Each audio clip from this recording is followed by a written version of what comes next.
Dennis from Lethal Weapon, chilling at the Fox booth here at San Diego Comic-Con 2017 with the cast of the Orville, which is awesome. What's up, guys? Hey! We have Penny Johnson-Gerald, we have Seth MacFarlane, Adrian Palicki, hello, Austin Sage, Peter Macon, Chad Coleman in the back, Mark Jackson, Jay Lee, and Scott Grimes. What's up, man? Nice. How's it going? Nice. Really good. Oh, yeah, the high five was not for very I'm having it right there in front of you. But I didn't look at it once. No, you didn't. You're right. Yeah, cool. Guys, so much hype around the show. Take it away. What's it all about? The Orville is a show that takes place 400 years in the future. It's about the adventures of the crew of an exploratory starship. It's a comedic drama that kind of straddles the line between comedy and dramatic stakes. And we premiere, when do we premiere? September 10th on Fox. 10th, yes, Sunday. Yep. That's a Sunday. It's a Sunday. That's awesome. We're going to set up a poll real quick just for the fans at home to interact with us in the comment section below. Which crew position would you apply for on the USS Orville? Hashtag helmsman, hashtag navigator, hashtag security officer, hashtag doctor. So we got a Q&A for you guys. This happens in 24/17. So how's that different? How's it similar to 2017? What's going on out there? Gas prices are lower this year. Oh, yeah. But they still use gas. Yeah. But, yeah, so I guess that's it. So, okay, I'll take it. There you go. So even though the show is set 400 years in the future, you still see that there are very human-like relationships that are relevant. And we deal with social and cultural issues that are very current, and it's kind of comforting to know that people still love in the future and people still laugh in the future, and not everything is as scary as it seems like could be. I think it's fascinating that people still exist in the future.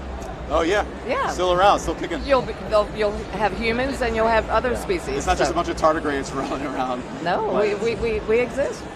And redheads are still around, which hasn't been phased out. I mean, that's why it's science fiction. Redheads were going to be dead. Is that true? Is that science? Weren't they just reintroduced? Is that something that happened? Why is that, Scott? Yeah, We speak on don't it. usually. Can I say this? We don't usually sleep with one another. So there's in We're the not just crazy found that out. attracted to each other. Scott goes out and tries to repopulate. Any redheaded women out there, though?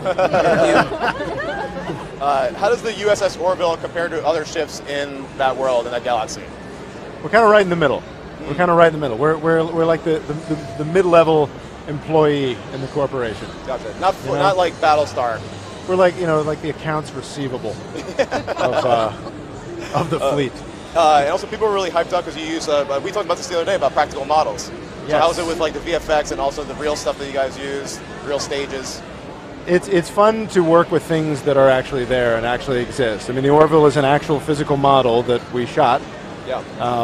So when you see it, you're seeing a physical piece of art. The sets obviously are always real, except when you're doing a CGI movie. But our sets are all, we do some CGI extensions, but for the most part, they're all there. Yeah.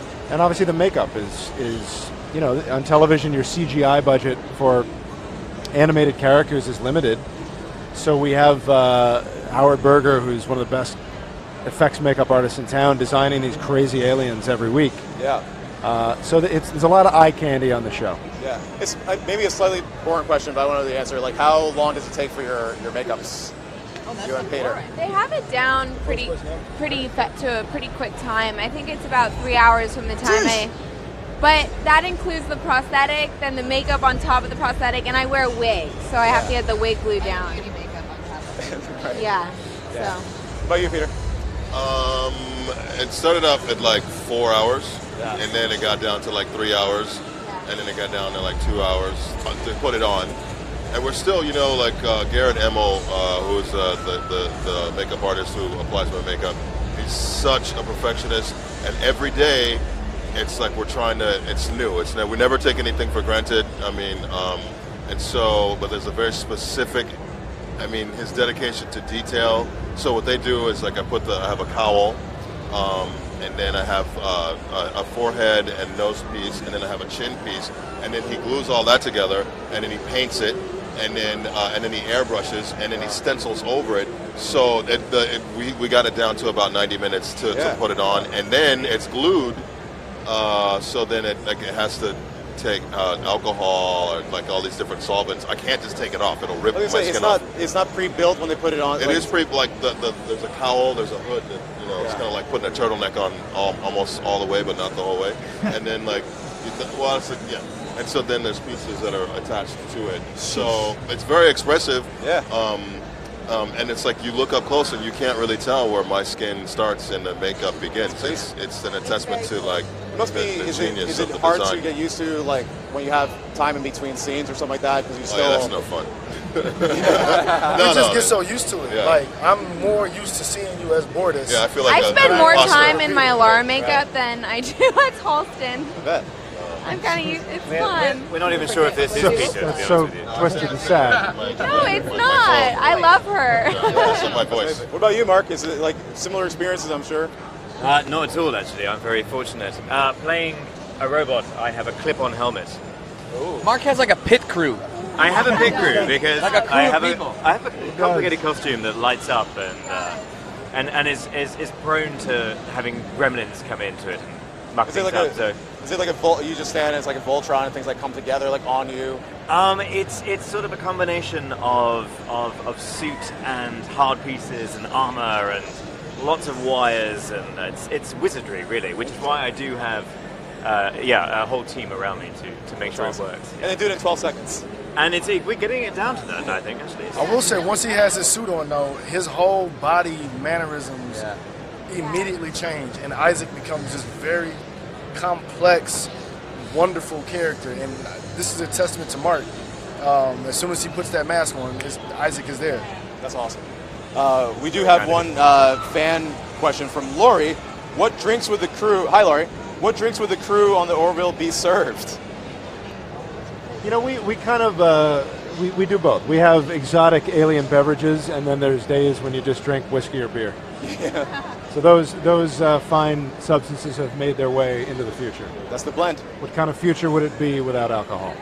Totally. So before we, we need the poll. Is 32% helmsman? That's the lead. That's what everybody wants. People want to be gunning for your job. People want to be helmsmen. Yeah. And then 26% security officer. So that was number 2. Yeah. But thanks, guys, for hanging out for a bit. This was awesome. Learning about the show. Thank you. Yeah, Thanks see you so twice much. in 1 week. Yeah. Getting used to that. I know. Guys, thanks so much. This was awesome. Thank you. Thank you. Also, you could go to jointheorville.com to apply for the job. I did, and my application's still pending. I don't know what's going on over there. But guys, Orville, September 10th on Fox. It's going to be awesome. Check it out. Thanks, guys.